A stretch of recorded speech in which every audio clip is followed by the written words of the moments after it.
Alguém já me disse, né, a repulsa que sente pela Bíblia. Porque dizem que a Bíblia, né, apoia a matança de crianças, de mulheres, de povos, ou seja, a Bíblia é genocida, é infanticida e tudo mais.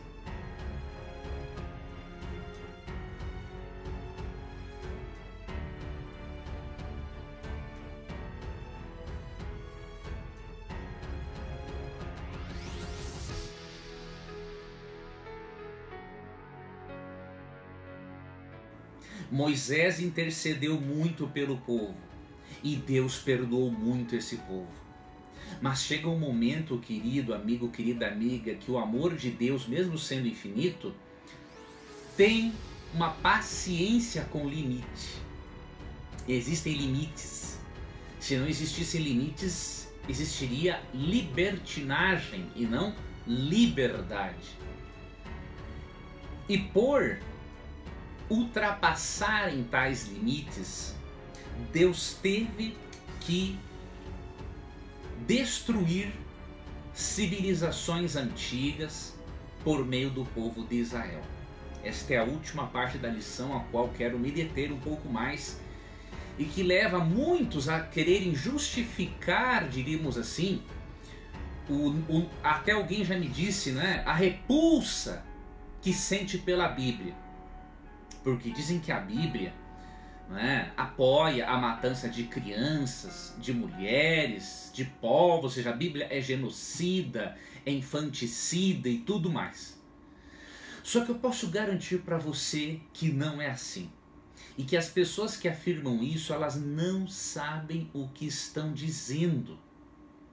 Eu fico impressionado como as pessoas tiram conclusões acerca de um assunto sem analisarem o todo daquele assunto. E se você fez isso, não faça mais, porque isso é postura de gente ignorante. Gente que não tem estudo.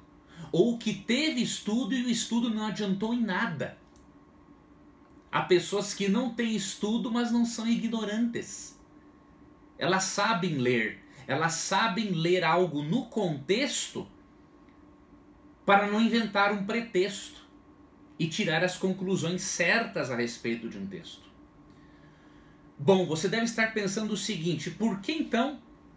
Qual é a explicação lógica que você dará a mim para Deus ter matado povos pagãos, incluindo crianças? Primeiramente, você tem que entender que nem sempre Deus mandava matarem-se as crianças.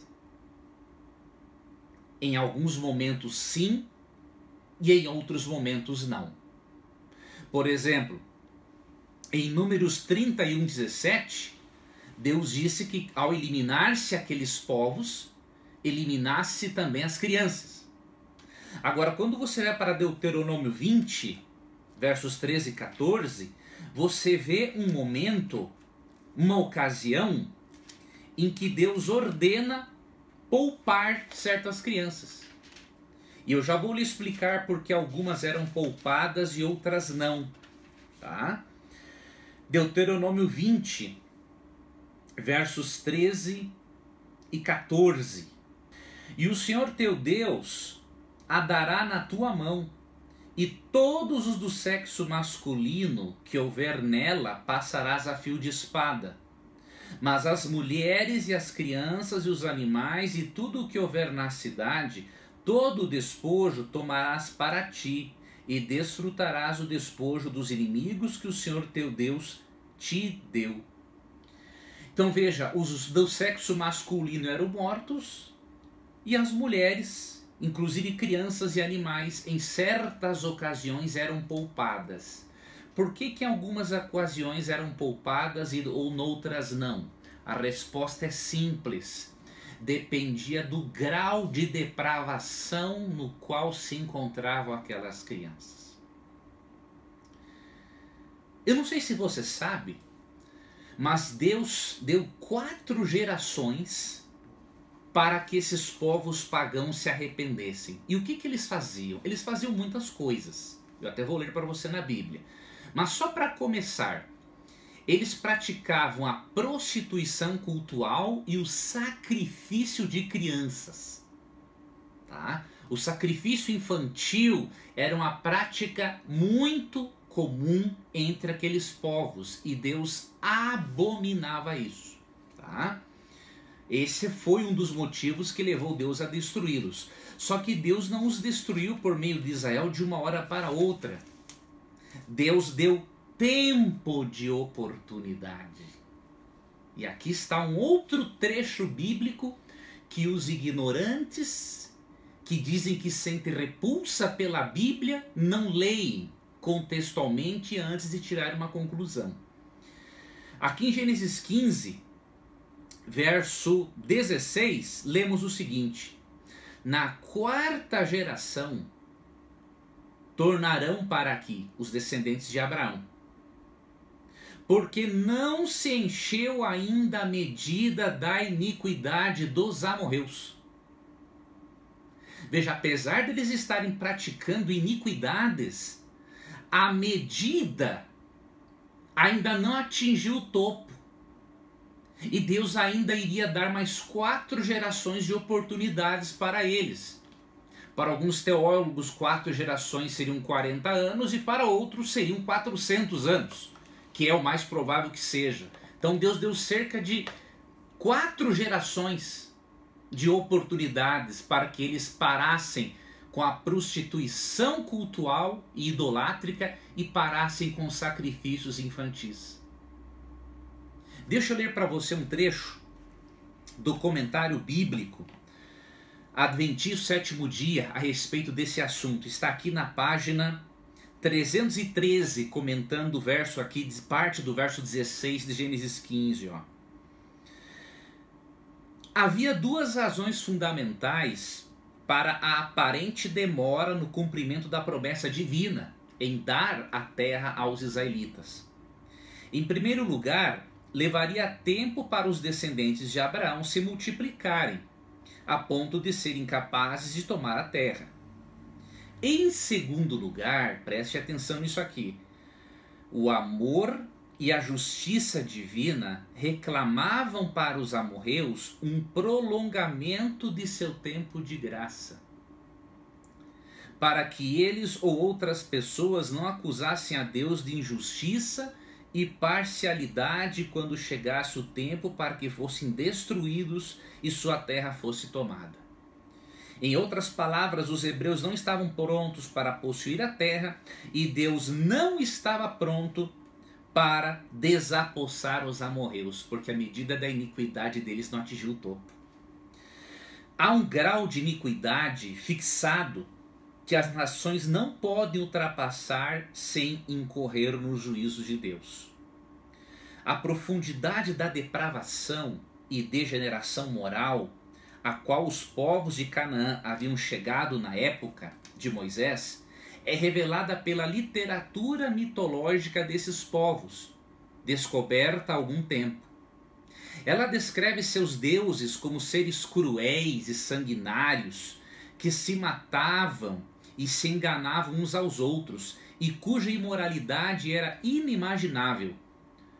Como os antediluvianos e os homens de Sodoma, os homens de Canaã, como seus deuses, eram controlados pelas mais vis paixões. São descritos nos seus livros, olha aqui, sacrificando seus filhos, adorando serpentes e praticando rituais imorais em seus templos. Os santuários abrigavam prostitutos profissionais de ambos os sexos. Os amorreus, os mais poderosos dentre várias tribos cananeias, representam aqui todos os habitantes de Canaã.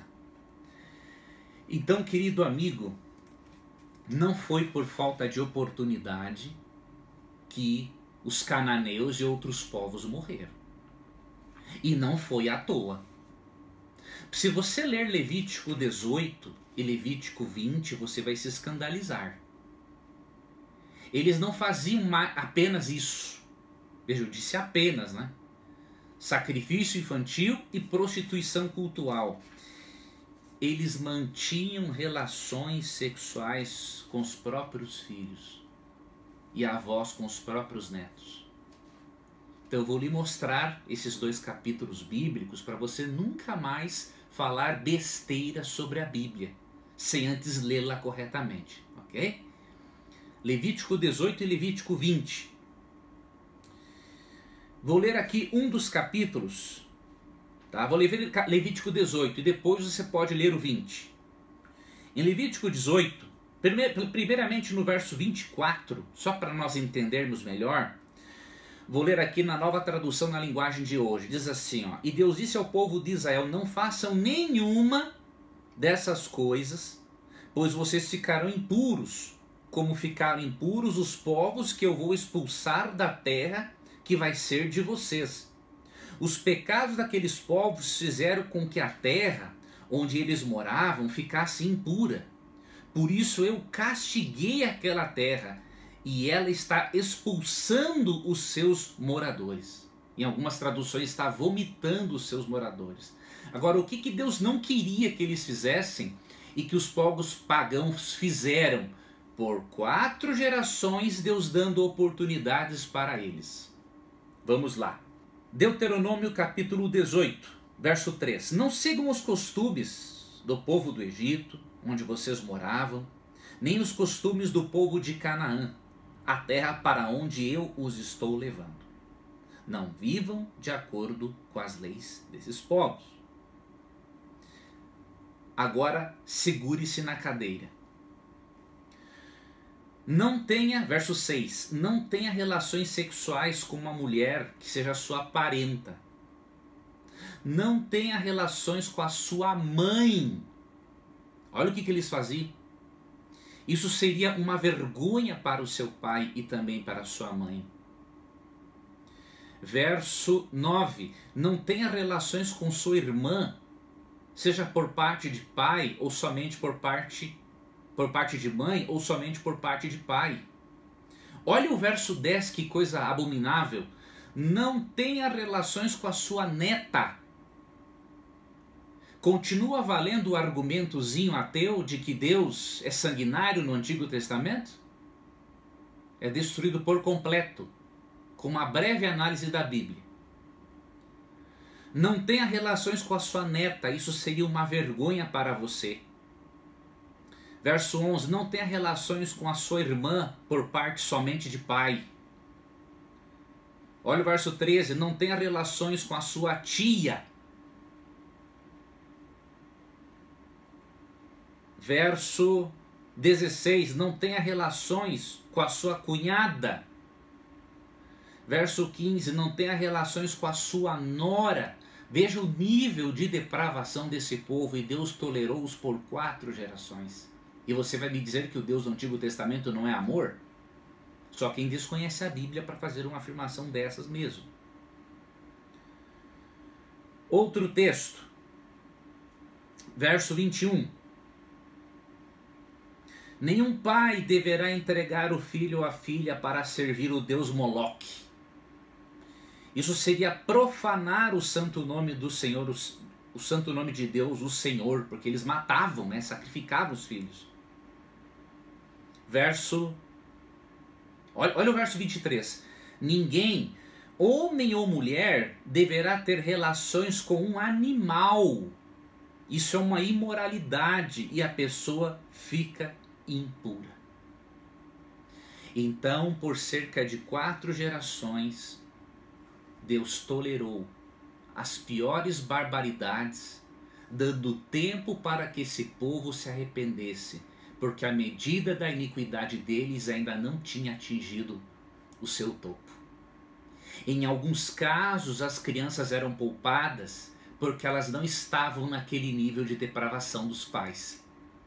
Noutros casos, as crianças não eram poupadas porque já estavam naquele nível de depravação dos pais. Imagine os pais fazerem sexo com eles, os avós, os tios, os irmãos. Imagine eles vendo os pais sacrificando os irmãos ao deus Moloque, por exemplo.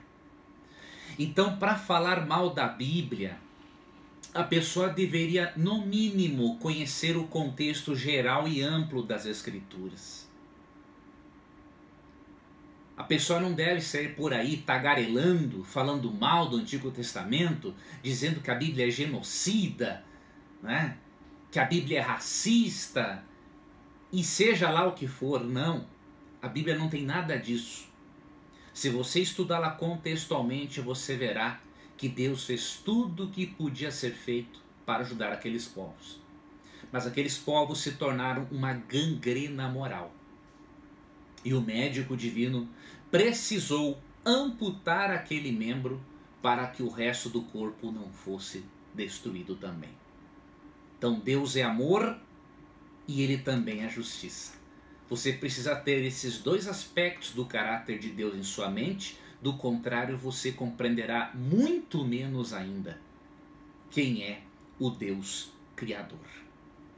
E não se esqueça de uma outra coisa: não eram todos os povos a quem Deus ordenava que se tirasse a vida.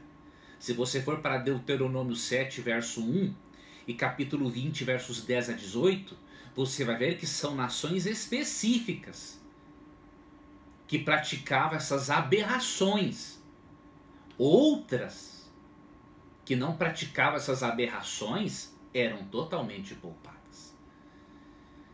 Que Deus abençoe a você no estudo da sua palavra, que você possa ver que na Bíblia toda há um fio de sangue que vai do Gênesis ao Apocalipse, mostrando que o sacrifício substitutivo de Cristo é o centro de toda a Escritura.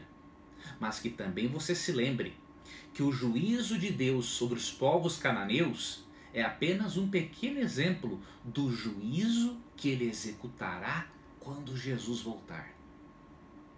Se havia pena de morte naquele juízo contra os cananeus, imagine quanta pena de morte vai haver no juízo divino quando Cristo voltar.